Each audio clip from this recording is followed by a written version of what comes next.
Buonasera da Sicilia 24, questi i titoli del nostro telegiornale.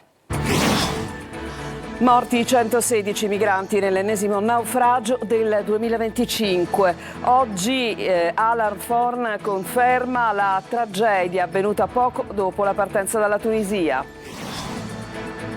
Palermo, un fucile antico in un cassonetto, è la versione fornita dal giovane autore del ferimento di Valentina Peonio. Gli investigatori lavorano ai riscontri della confessione.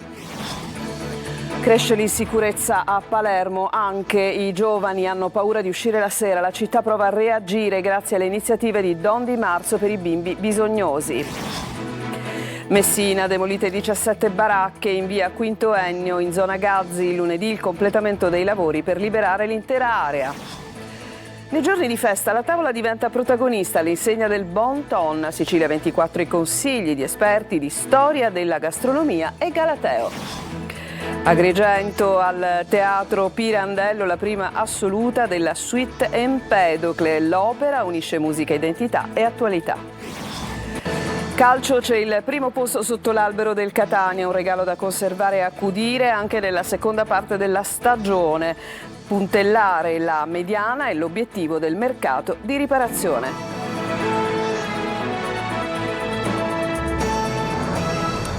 Bentrovati, una nuova tragedia nel Mediterraneo, oltre 100 migranti perdono la vita in un naufragio al largo delle coste libiche, erano diretti verso l'Italia e l'Europa, un solo sopravvissuto. Sentiamo il servizio, è di Orazio Longo.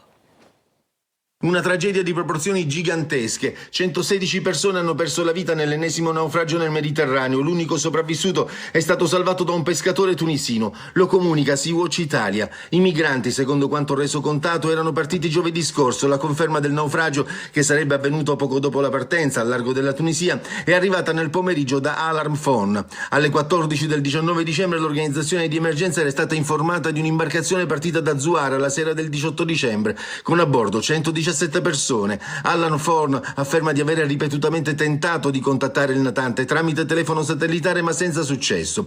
Abbiamo allertato la Guardia Costiera e le ONG competenti pur non avendo una posizione GPS, scrivono in un comunicato. La sera del 21 dicembre, continua il racconto della Sea-Watch, abbiamo ricevuto informazioni secondo cui alcuni pescatori tunisini avevano trovato un unico sopravvissuto su una barca di legno. L'uomo avrebbe dichiarato di essere partito da Zuara 2 giorni prima e di essere l'unico sopravvissuto. Secondo la sua testimonianza, solo poche ore dopo la partenza le condizioni meteo sarebbero peggiorate drasticamente, provocando il naufragio. L'ennesimo naufragio che allunga la scia di morti nel Mediterraneo. Secondo l'OIM, l'Organizzazione Internazionale per le Migrazioni, almeno 1200 persone sono decedute o risultano disperse sulla rotta del Mediterraneo centrale dall'inizio di questo 2025. E adesso cambiamo decisamente pagina e torniamo alla vicenda del ferimento di una donna in città a Palermo. C'è una dichiarazione, c'è una confessione dell'uomo che è stato appunto fermato, un 21enne che è stato fermato per questo ferimento, che ha dato la sua versione dei fatti in questo momento al vaglio degli investigatori.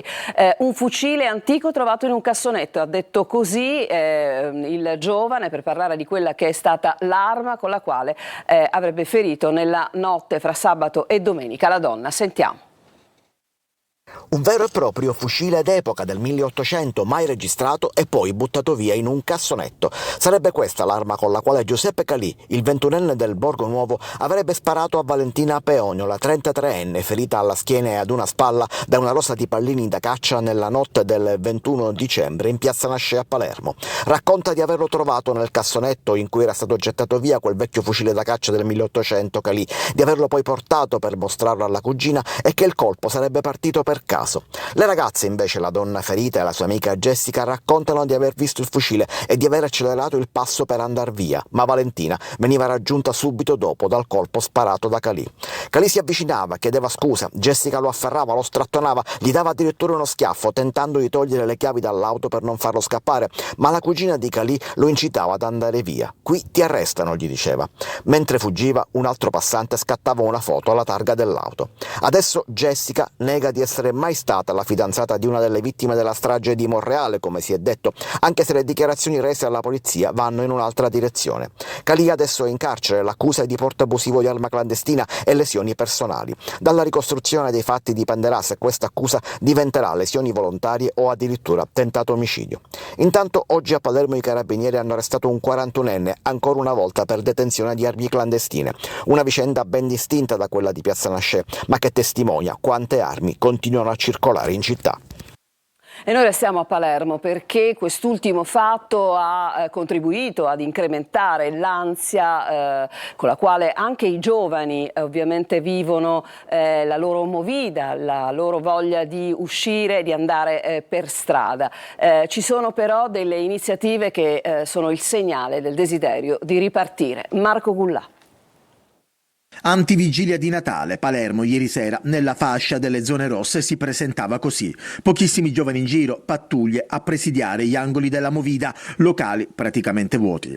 Il titolare di un pub del centro storico a microfoni spenti ci dice: dopo l'episodio di sabato scorso abbiamo avuto un ulteriore calo, non esce più nessuno, i ragazzi hanno paura, ci dicono ma perché devo rischiare di morire per bervi un drink? Un clima di sofferenza, quello che si respira in città alla vigilia di Natale, la paura è ormai bagaglio fisso di tanti giovani che vogliono uscire alla ricerca di divertimento e relax.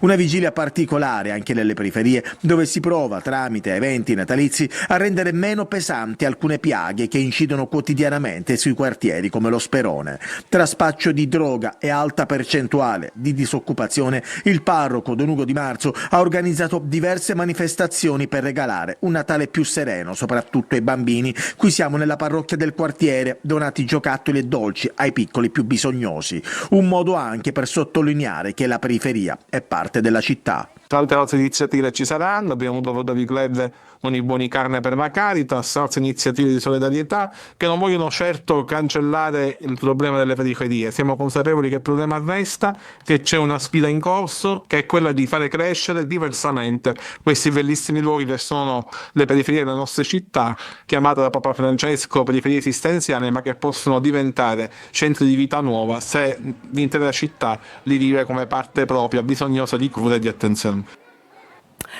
Agenti della polizia penitenziaria hanno bloccato un detenuto che stava cercando di introdurre nel carcere Ucciardone a Palermo della droga. Lo stupefacente sarebbe stato consegnato durante i colloqui con i familiari.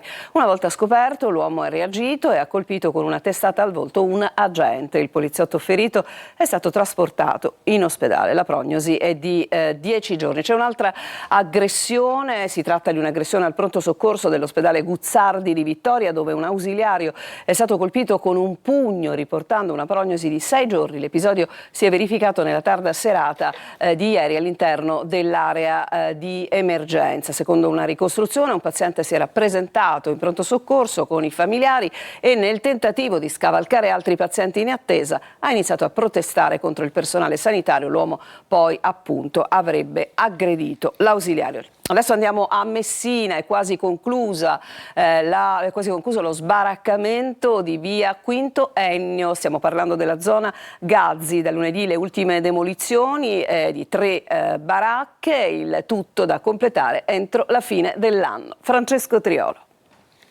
Con la demolizione delle ultime 17 baracche è quasi libera la baraccopoli di via Quinto Ennio a Messina. Su quell'area a ridosso del viale Gazzi restano adesso solo 3 baracche che le ruspe dell'impresa cericola butteranno giù da lunedì prossimo, così da ultimare le operazioni entro il 31 dicembre come previsto. Un impegno che la struttura commissariale guidata dal presidente della regione Renato Schifani e dal subcommissario di Messina Santi Trovato aveva chiesto venisse rispettata dopo l'avvio dei lavori di costruzione dei 60 alloggi a Fondo Basile. In quella baraccopoli risiedevano sino a poco tempo fa 31 nuclei familiari che sono stati trasferiti proprio in quelle nuove abitazioni.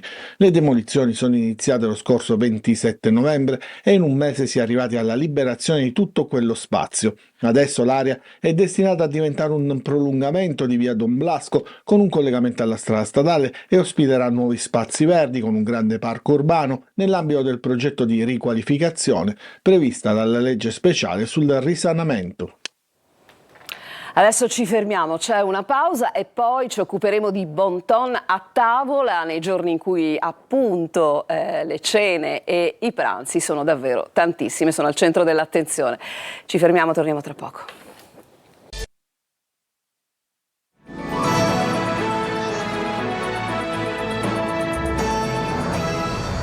E siamo tornati in studio, siamo in tema di cenoni, di pranzi durante le feste, dunque tavola protagonista, ma con delle regole da seguire. Vi diamo qualche consiglio, anzi ve li danno i consigli i nostri esperti, intervistati da Eva Spampinato.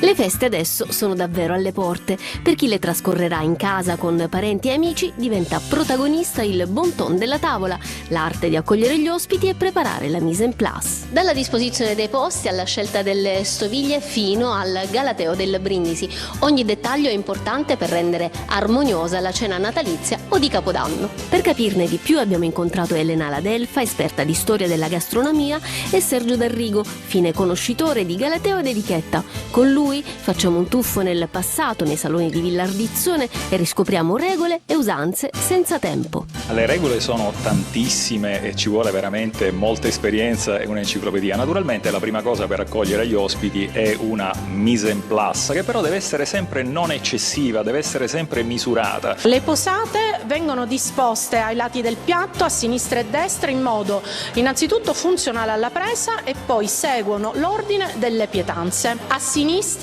le forchette, a destra il coltello con la lama rivolta verso il piatto e il cucchiaio. Ma soprattutto non devono mancare i fiori di stagione. La prima regola è mettere i commensali al posto giusto a tavola. L'ospite più importante sta alla destra, l'ospite in secondo grado sta a sinistra, e poi, se è possibile, un'alternanza continua tra uomo e donna. Una volta disposti i commensali si prende posto. Prima ancora di respirare bisogna prendere il tovagliolo e porlo sulle gambe e mai dire buon appetito. Quindi si incomincia così, senza dire nulla. Sorriso, con un sorriso. Le pietanze vanno servite da sinistra e ritirate da destra al momento opportuno. Quando ho chiaramente esaurito il mio pasto, io lascerò le posate in questa posizione, ovvero posizione centrale, la forchetta ad esempio con i rebbi rivolti verso l'alto e il coltello accostato. Brutte notizie per i fan del brindisi caciarone. Secondo il bon ton, va fatto con garbo e naturalmente senza mai fare tintinnare i bicchieri.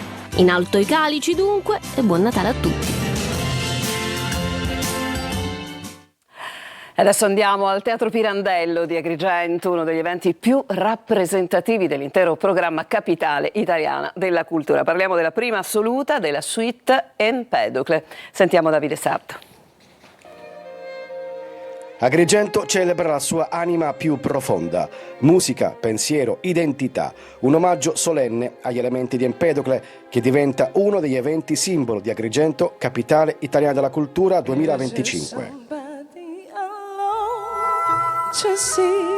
Il Teatro Pirandello ha fatto da cornice ad una serata di grande valore artistico e culturale, nata dalla collaborazione tra Fondazione Agrigento 2025 e il Conservatorio Arturo Toscanini di Ribera.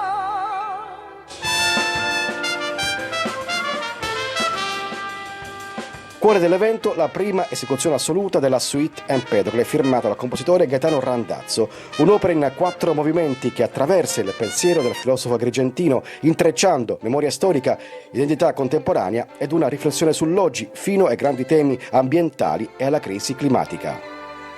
La suite entrerà in un programma crossover capace di unire opera lirica italiana e colonne sonore celebri. Sul palco l'orchestra del Conservatorio Arturo Toscanini, diretta dal maestro Walter Anastasi. Ad Agrigento la cultura prende forma, suono e visione.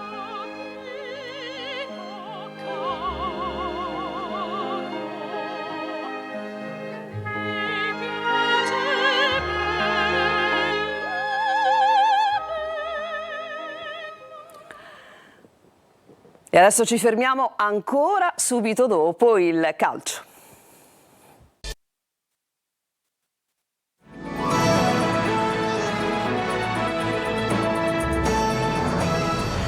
E siamo al calcio, cominciamo con il Catania che ha davvero un bel regalo sotto l'albero, ovvero il primo posto in classifica da accudire, ma anche ovviamente sempre da difendere. Francesco Triolo.